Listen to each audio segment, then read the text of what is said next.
What a disaster. This is an unmitigated disaster.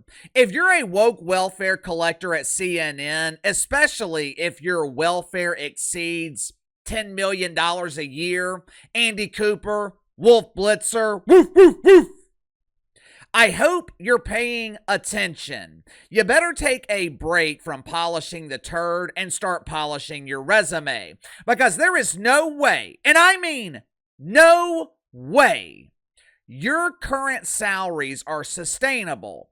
Andy Cooper is damn near making Sean Hannity money while delivering WNBA ratings.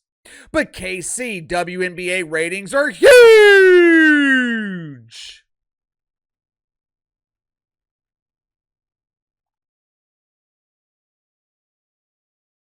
No, Caitlyn Clark ratings are huge. WNBA ratings are circling the pooper. The turd is hanging on desperately, hoping not to be flushed. Just when I thought CNN's ratings couldn't get any worse. Just when I thought CNN was tired of being nominated every year for the huge embarrassing failure awards. Just when I thought the Bruce Caboose was filled to capacity, CNN decides to occupy the toilet seat in the bathroom just so they could be on board. Headline at the New York Post: CNN sees a dramatic decline in viewership. I know for some of you guys this sounds like old news. I know some of you might be thinking that Uncle Casey has gotten lazy and I'm recycling stories from July of 2022 or July of 2023, 2024. It'll be the same story in July 2026 and 2027. Of course, that's assuming CNN is still on television in 2 years. At this rate, CNN will be joining the dodo bird on the no longer endangered species list. They're no longer endangered because they're extinct. And the dodos that work at CNN, they will be buried in the woke cemetery next to their doofus colleague, the donut diva Brian Stelter. Of course, you wouldn't know CNN is endangered by reading their press releases. According to CNN, we don't have a ratings problem. Our business is healthy and thriving. Our ratings are great. Headline at CNN: June delivers CNN's strongest month of 2025. What? I didn't know June was making deliveries, but I'm always amazed with CNN and how they find different ways every month to polish this turd. There are 2 things that you can rely on the first of every month. The welfare checks will be in the mailbox. If you don't believe me, just ask legendary rap group Bone Thugs and Harmony. Wake up, wake up, wake up, it's the first of the month. And the first of every month, you can always rely on CNN to overdress the shit sandwich. Sometimes they will claim CNN is the #1 network in the world between 3 and 3:05 a.m. Eastern Time. We dominate those 5 minutes on a daily basis, and infomercials are lining up to pay Ethiopian breadcrumbs to have access to the passionate wanker spankers who are watching us. This time, CNN is claiming that June has been their best month of the year. Let me translate that for you. What CNN is saying is their ratings went from nothing to almost nothing. Instead of a single fly hovering around this steaming turd, CNN managed to attract 2 flies in the month of June. Hopefully, the flies are male and female. Maybe they can do the fornicating and birth a litter of flies so CNN can actually have an audience. Last month, CNN averaged 656,000 viewers in prime time. Most respectable networks, they would call that huge embarrassing failure. CNN, they prefer to call it success. But even this so-called success is an illusion. It's not real. The reason CNN is hyper-focused on June ratings It's because they don't want to publicize the ratings for the second quarter, but that's okay. Unfortunately for CNN, Uncle KC is always here to do his job. Make sure to like and subscribe. You can follow me on Twitter at KC_BTL84. Link to the second channel is in the description below. Today on the second channel, going to be talking about an awkward moment involving Caitlyn Clark. The other night, the Indiana Felines were celebrating winning the Commissioner's Cup. During the celebration, one of her teammates approached her from behind and was emulating her favorite scene from a Chad Thundercock movie. It was strange. I'll show you the clip of the awkward moment, so if you haven't already, click the link in the description below, subscribe to the second channel. Yesterday, ratings were released for Q2. Obviously, Fox News once again dominant. If you combined ratings at CNN and MSNBC, Fox News is still ahead by 1 million viewers. Now, oftentimes, people will claim that CNN and MSNBC are splitting the audience of wanker spankers, which is true. But the problem is, the size of that audience, that demo, it's rapidly dwindling. I don't know if some of the spankers have changed their lives. Maybe they broke up with their inflatable girlfriends and started dating women who don't require an air compressor on dates. Maybe they're still depressed since cackling Cam Harris lost the election. Instead of watching cable news, they're watching overly muscular men pretending to pound each other in WWE. Or maybe, just maybe, they got tired of being lied to and they started watching Fox News. Whatever the reason, they're not watching these two primetime dumps. From March to June, CNN averaged 538,000 viewers in prime time, 105,000 in the key 25 to 54 demo.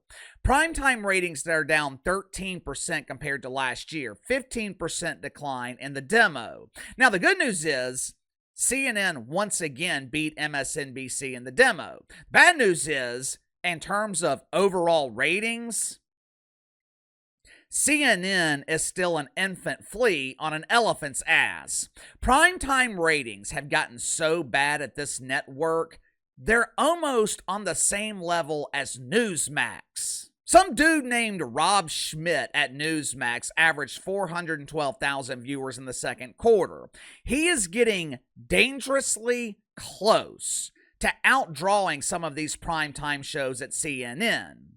Well, Casey, what about Chris Cuomo? Hey, it's me, Chrissy C. Chrissy hasn't even reached flea status. He hasn't even latched onto the elephant's ass yet. The success CNN is boasting about last month in June, that success is an illusion. CNN ratings were artificially inflated in June because of the war between Israel and Iran. They were inflated even further once the Trumper got America temporarily involved. CNN saw a spike in the ratings, but as soon as the conflict subsided, CNN went right back to the pooper. Now, I'm speculating here, but I think there are major changes coming to CNN. Like I told you guys before, Warner Brothers Discovery, they are splitting the company. From what I understand, it's going to be two separate entities. CNN is going to be included on the side that is struggling with debt. As a result, the CFO of Warner Brothers, Gunnar Weidenfels, he's going to be responsible for finding a way to monetize this turd. Basically, Warner Brothers is putting a professional bean counter in charge of CNN. If you have ever worked in a major corporation before, you already know how bean counters are. They don't make decisions based on emotion. They're not coming in to make friends. They don't care about being invited to the Butt Bongo Festival. They're called bean counters for a reason. They count beans. And I'm not talking about Franken beans. CNN already has an oversupply of people counting those. Gunnar Weidenfels, he is looking at numbers on pages and figuring out ways to save money. What's one of the easiest ways to save money? Eliminate overpaid talent who are vastly underperforming. Andy Cooper and his $18 million a year salary, goodbye to you. Wolf Blitzer and his $15 million a year, bye bye bye. Jake the Bongo Tapper and his $9 million a year, you can go your own way. Think about it. Why would you pay Anderson Cooper $18 million a year to draw 700,000 viewers? Wolf Blitzer is on morning television. CNN could literally save $40 million by firing 3 aging fossils. But KC, they're the 3 biggest stars of the network. If they were fired, ratings would decline. Ratings are declining anyway. Not only are ratings declining, revenue is rapidly declining. CNN has lost $400 million in revenue in the last 3 years. This is not sustainable. And look, it's not like we're talking about a bad quarter. It's not like CNN's had a rough few months or even a rough year. This is 4 years of shrinkage. This is 4 years of failure. Remember a few months ago when the mainstream media was criticizing the NBA for losing half their audience in 12 or 13 years? CNN's lost over half their audience in the last 4 years, and there are no signs of life. There's no light at the end of this dark tunnel. This network is literally on life support, and it's not from lack of effort. CNN's tried to make changes. They've changed lineups. They put Caitlyn Collins, Katie Woo! They put the girl named Rue in prime time in an effort to get younger. They fired Don Lemon. They've had multiple layoffs, changed leadership several times. None of it's worked. And the reason none of it's worked is because none of these changes changed what needed to be changed. I told you guys 4 years ago, if CNN wanted to survive, they had to eradicate the woke fungus. Not partial eradication, complete eradication. Now, I'm not an expert in television. I've never worked at a cable news network, but I did graduate with a PhD from CSU, Common Sense University. I saw what the fungus did to the NBA. I saw how it impacted the NFL. I saw how it destroyed major cities across the country. But instead of CNN eradicating the fungus, instead of CNN changing their mentality, changing their brand, they continued down the same path of destruction. And here we are 4 years later, and CNN is damn near destroyed. At this point, I don't know if CNN can be saved. This brand has been so tarnished. I don't know if there's anything that you can do to revive it. But give me your thoughts on this. CNN ratings, dangerously low in the second quarter. I think there are major changes coming to CNN. These big names on overpaid contracts, gone. Anderson Cooper, Wolf Blitzer, maybe Jake Tapper, gone. By this time next year, I think they could be fired by CNN. What about you? Also, is there any way for CNN to be revived? Sound off in the comments below. I'll see you guys later.